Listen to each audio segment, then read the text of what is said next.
an original MCM production.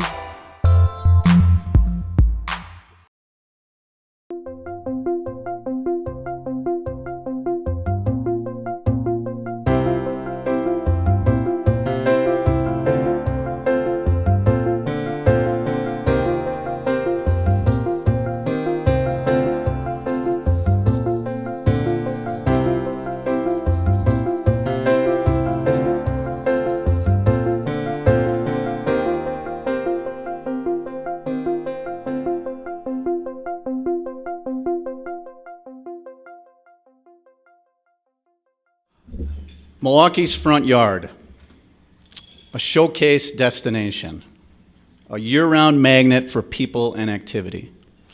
These are phrases recently used to describe the Lakefront Gateway Plaza project. Some have even called it Milwaukee's Millennium Park, a world-class public space that is both a tourist attraction and a jobs and worker attraction. Surely no one needs to tell this group about the importance of Milwaukee's lakefront with your significant investment in the Rotary Amphitheater. I am pleased to introduce to you today our speaker, Pat Kressin. Pat is an award-winning landscape architect and GRAEF's Director of Business Development. His previous transformational projects include the Milwaukee Art Museum addition, Discovery World at Pure, Wisconsin, Bayshore Town Center, and the ongoing Drexel Town Square. Pat is the project team leader for the recently awarded Lakefront Gateway Plaza after a national design competition. He is here today to explain where and what the project is and to provide a preliminary vision of what the project could be. Welcome, Pat.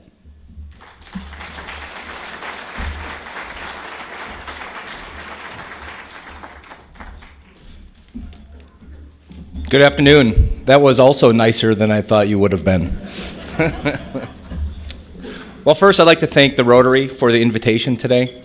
And this is a great opportunity for us to talk about the future of the lakefront, which I know from what Brenton mentioned with your support for the amphitheater is important to everybody here. I'd also like to thank the Lakefront Advisory Committee and the local stakeholders that had this project as part of the vision. Many people remember seeing those pictures of children carrying, parents carrying strollers with children, riding bikes downstairs. We really feel that this project will help fix that challenge. For those who are unfamiliar with the Lakefront Gateway Plaza, it is the piece of land that is directly to the west of Discovery World between Lincoln Memorial Drive, just to the south of the Art Museum Cudahy Gardens. GRAEF was a team lead of this, but we are just one part of the puzzle. This is a much larger team focused on the best people we felt available in the country to deliver this project. With us today is Matt Rinka from Rinka Chung, who is vital for our design competition solution. We also have PFS Studio, Dan User Water Architecture, Milwaukee, as part of our larger team. GRAEF is going to be providing landscape architecture, engineering support for the project. Here are a few projects that we as a firm have worked on. PFS Studio is really our design partner. They're an international award-winning landscape architecture and planner with offices in Vancouver and Shanghai. We selected them because they are really the most creative landscape architecture we were able to find as part of delivering reclaimed water and celebrating it. To that testament, you can see Sherborne Commons is a project here highlighted in the middle of the slide that is a celebration of water in downtown Toronto. We felt this was a great opportunity for us to build on their success in Toronto. It really captures reclaimed stormwater, brings it to the lakefront, and celebrates it in a fashion that we in Milwaukee are looking to celebrate it as well.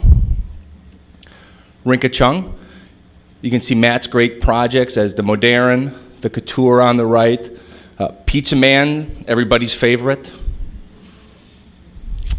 Milwaukee, we thought it would be great to bring in someone who was also a social architect. What a great opportunity for us on the lakefront to create a place that was designed for the people that we wanted to use it. They've been a great partner for us. The Dan User Water Architecture. based out of Toronto, is a firm that we worked with on the Milwaukee Art Museum gardens 12 years ago. Dan is really the go-to water feature designer in the world. When the 9/11 War Memorial was being envisioned, they called Dan, and you can see Dan's renderings or images of reflecting absence on the right. He also has great pictures of the mock-up in his backyard with Rudy Giuliani standing over it, but I didn't bring those today. A little bit about the site. Gateway Plaza, and I know it's kind of hard to see here, and I usually walk around more, but I'll try and stay put, is the small little orange trapezoid at the center of the screen. We started by trying to understand how this fit into the overall contextual relationship of the city. On the left is a series of different programmed elements that take place within our city. That's from concerts at Cathedral to farmers markets to other places, and we really wanted to understand their influence on this space within a 5 and a 10-minute walk. Secondly, the slide in the middle really focuses on the size of the programmatic element. The larger the circle, the more people. Summerfest, big circle. We also looked at the seasonality of these programmed elements. And what we discovered was, in summer we have a lot of stuff going on. In winter we pretty much don't have anything. And we really wanted to take that and move that mission forward as part of our conclusion. The other thing we notice on the slide to the right is the opportunity we have here with Gateway Plaza to not only be a gateway to the city, to the lakefront, to downtown, but also to be that piece that helps reinvigorate and relink downtown to the Third Ward. We think the extension of Clybourne will provide for an exciting mixed-use street that will lead people from the lakefront to downtown in a way it's never been envisioned before. As you can see from the graphic, the trapezoid Gateway Plaza space is really kind of at the centerpiece of where the transit center and proposed couture would be in the dark trapezoid.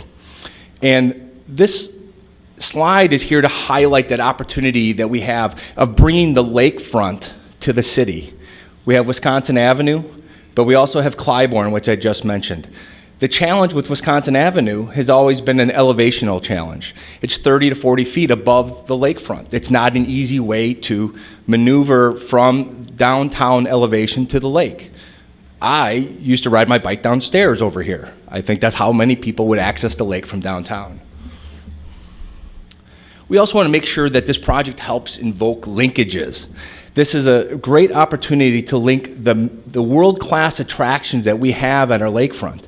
Our partners from Vancouver, when they came to town, were so amazed about the attractions we have here. They were wondering why we were keeping it a secret.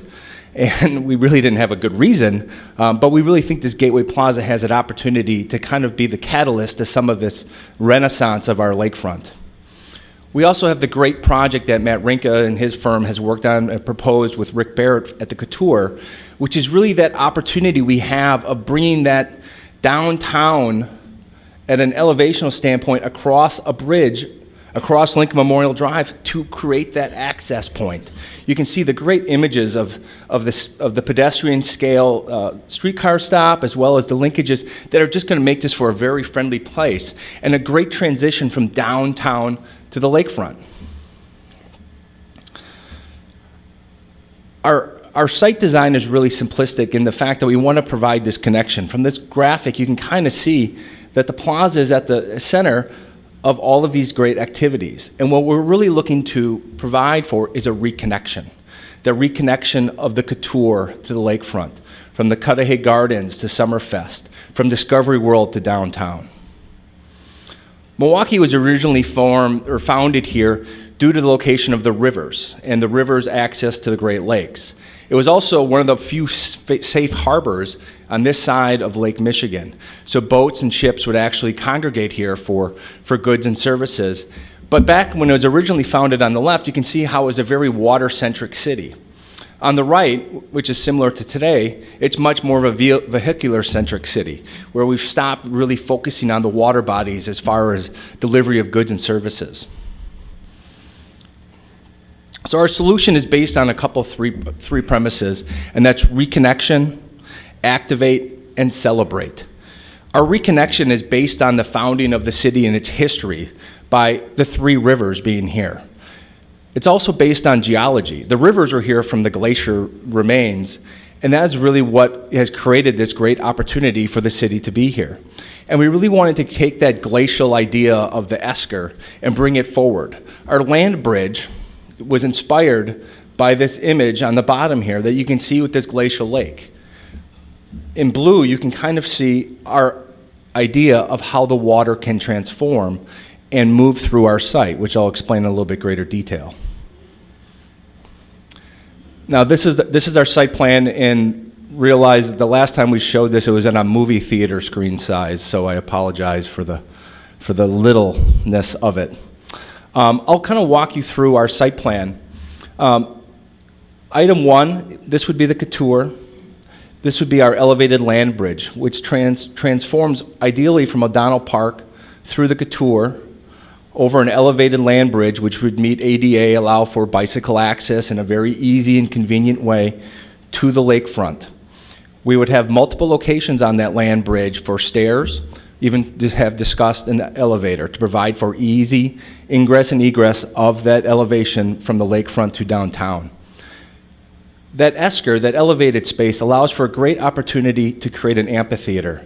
The amphitheater would face south to collect warm sun, but also for an opportunity to watch people in what would be our water feature. The water feature is really meant to be help us as a city reinforce our idea as being the fresh coast capital of the world. And what we want to do is we want to use reclaimed water from the couture and perhaps even downtown to get it to the lakefront, and then use it and celebrate it in a very playful, interactive fashion, which I'll explain more in a great detail in a little bit. We also wanted to make sure that the Cudahy Garden and Dan Kiley's great work with the Calatrava was extended.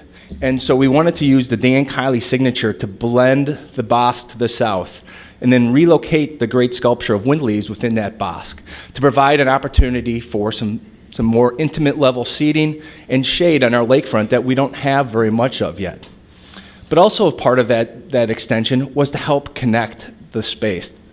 This is the large area just to the north of the North Gate of Summerfest, and we felt what a great opportunity to use some borrowed space. That space right now is used for runs, charity events, soccer games during festivals, and we thought what a great opportunity to bookend this large plaza with a media screen. Great opportunity, be great to watch the Packers beat the Lions there this weekend. And we really wanted this to feel like a large plaza. So we're envisioning this road as Clybourne is extended to be very plaza-like, flat, allow for very porous, active walkways in between. We want to use elevated benches that we have called islands that are covered in ipe that would allow for some very simple seating, but they'd be flexible enough for you to sit on as you would see fit. But we've also maintained our access and discovery world, as well as the access, full access across. This is an image showing what we really feel is one of the most important aspects of the design, and that's looking north, which would allow for our land bridge, as you see, to unveil itself in what we have as a covered stairway that also creates this element that we have coined the beacon. The idea of the beacon is really to be that physical large gateway of the city. We want it to be interactive. We want it to be placemaking. We want it to really be that idea that when you enter the city, this is one of the places that you know you've arrived. As part of that, though, we've also, through this land bridge, have created several small pavilions. I'll show in a little bit more detail in a couple of the other renderings. But they allow for another physical access through them, which we've toned the portal. That portal is another view shed and physical access to the city that would allow for this creation of this large plaza. This large plaza is really a manifestation of that safe harbor that I mentioned before. What a great opportunity to sit in this large public space that you're protected from the cold elements of the north wind.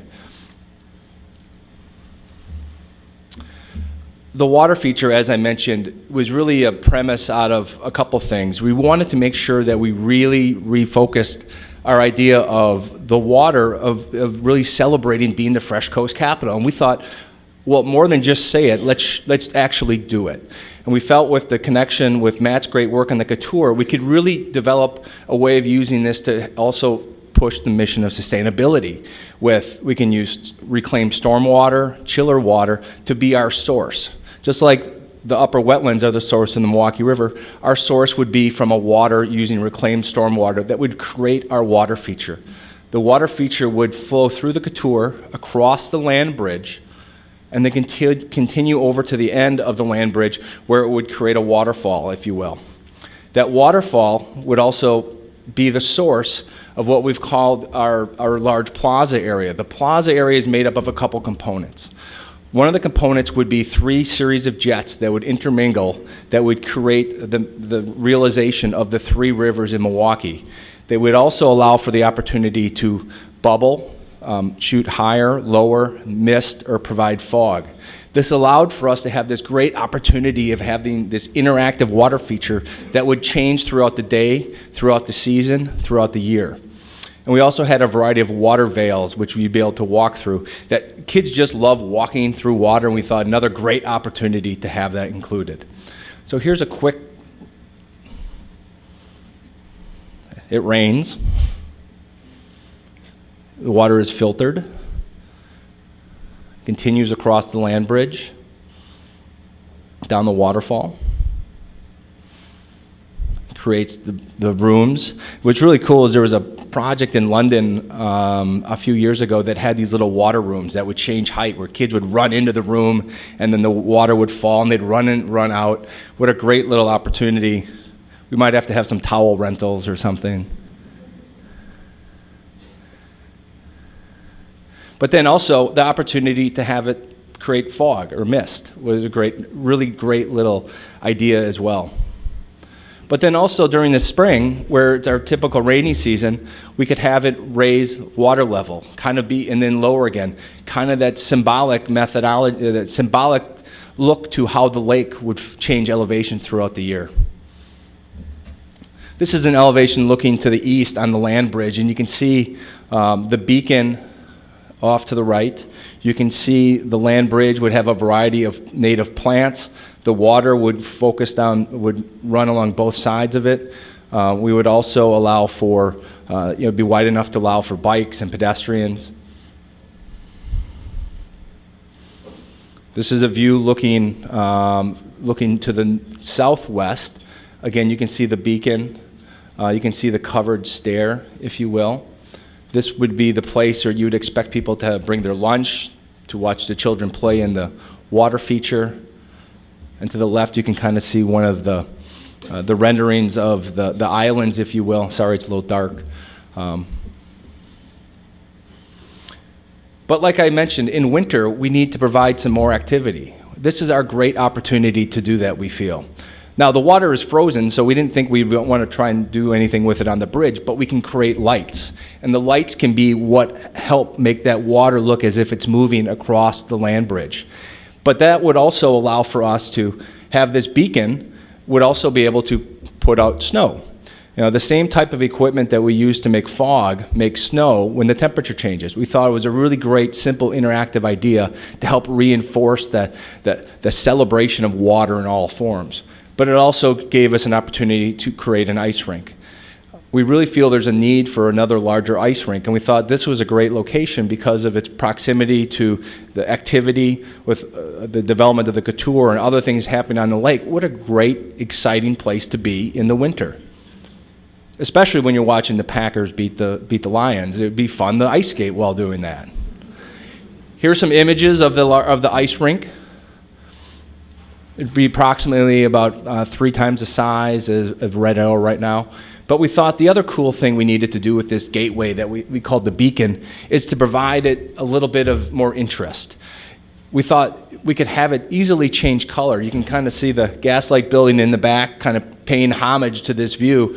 Great opportunity to us to provide another iconic, interactive element on our lakefront. Here's a picture of what we could actually, if we lit with LEDs, it could change. It could be timed with fireworks. It's a really interactive idea of how we can provide another symbol to our city. You can see the 2 pavilions. on either side. We really envisioned the pavilions to be much more than just a simple pavilion. And I'll show those in a second. Here's another image looking, this is looking to the northwest, and you can kind of see the land bridge as it lands and the portal that it creates. And the real porous nature to Clybourne, how we really envision people walking back and forth to kind of create this much larger plaza space. But we want to make sure that there's opportunities for programmed elements too. With the success the Milwaukee County Parks have had with the beer gardens and the opportunity we had here with creating these pavilions, what a great opportunity to have a large beer garden or cafe. It could change throughout the year. Perhaps you could rent it. Another view, this is looking towards Summerfest. You can kind of see how the projection screen would kind of help anchor that space. You can see the portal as it creates this opportunity over to Michigan, and this large piece at the end here, which is we envision the glass sculptural nature of the building, of the bridge, coming up a wrapping over to create a sheltered area that we had called the nest. Here's another photograph of how we could program that space for a large event.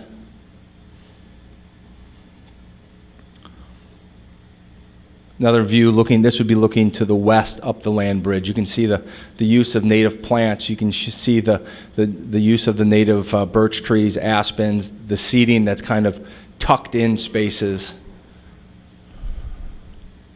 This is a view of the nest. This would be looking towards through that portal with the water veils that allow children to play and walk through. And you can see the sculptural nature of the nest as it wraps and creates off this esker area. Creates a nice little wall here for naming as well as for philanthropists. And this is an image this is one of our favorites, kind of showing how the space would be used looking towards the water feature. You can see the large nest, you can see that's not working. You can see how the islands kind of shape the spaces to create very flexible where you could lay on them, sit on them, stand on them.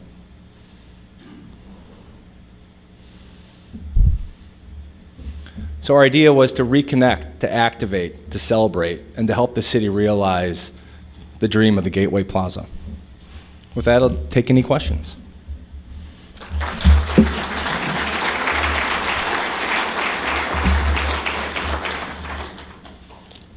Yes, David. On the Clybourne Street extension to the east, is that primarily for to handle bus traffic or automobile traffic so people can get into the area, or could it be used in another way? Yeah, the Clybourne Extended has a variety of purposes.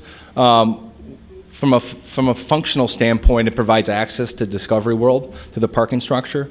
It also provides for bus egress during Summerfest or other large festival events. And we really saw that as an opportunity to help link maybe the western parts of downtown to the lakefront, because it's on the same grade, just like Michigan would be. But knowing that it has some functional purposes, we also wanted to make sure that it was porous and it felt like an extension of the plaza. So we really tried to create these walkways in between to give it that porosity. Yes, Jim. We've been asked that a lot right now. I think right now we're working on trying to make sure any of the improvements associated with this proposed park are integrated with the road work for Clybourne and Michigan and Lincoln Memorial Drive, which I think is slated for next year. Then it's really part of the fundraising and the connection to Couture. There's no reason to have a bridge to nowhere. Yes, sir. So who would own this? Would this be city-owned, and so who would be responsible for the groundskeeping and maintenance and so on? I think that's subject to fundraising. Right now, I think that is the plan at the moment. Sir. Yes, sir.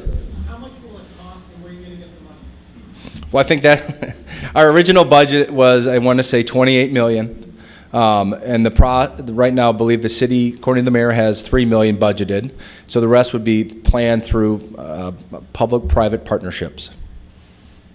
Yes, sir. On your map about the connection, does the plan connect to the fifth ward and the port of Milwaukee also, which is part of the history of water? Yep. How does that fit in? Well, I mean, we certainly studied the Fifth Ward, the port, and how it influenced different spaces in the city. I think the reach of this project was kind of limited to our space, but those are really part of how we came to our design conclusion, was that history. Yes, sir. Is there additional parking? There was not parking planned with this project. I mean, there would be, on street. It was sized. It's wide enough to have it if needed. It's more of a greater lakefront issue. Yes, sir. Will there be public restrooms, and how does this connect to O'Donnell Park? Yeah, great comment. So as part of the two pavilions, we were thinking one of them would be focused on really being that space that would allow for a cafe, beer garden. The other one would be allowed for ice skate rental, public restroom, information for visitors that came to town, or anybody else. We also there is a connection right now from the transit center to O'Donnell. We'd envision a connection to go back as part of this project. Ideally, we'd love to see if our water feature could even start on O'Donnell Park, leading people from Wisconsin Avenue across the land bridge to the lakefront. Yes, sir. We have not.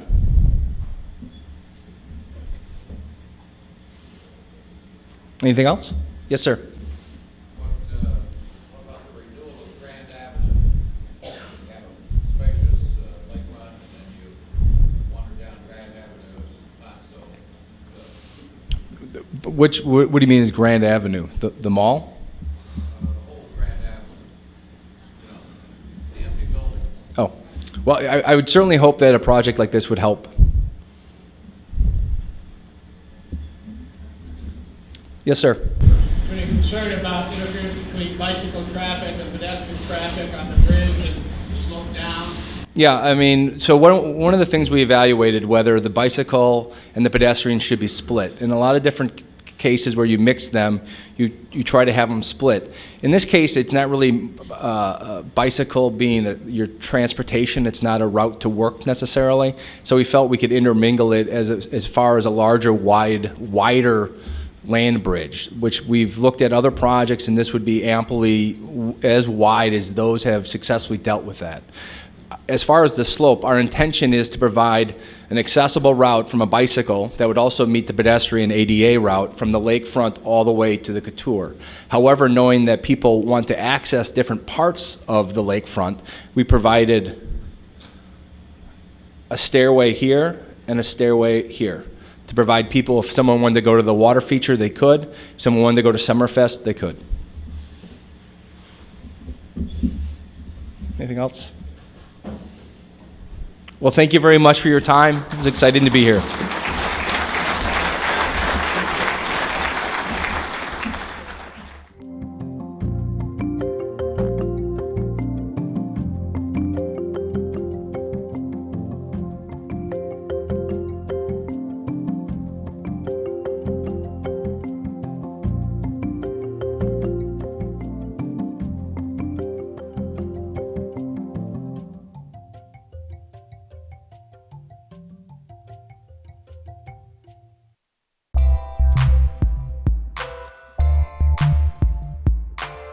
An MCM production.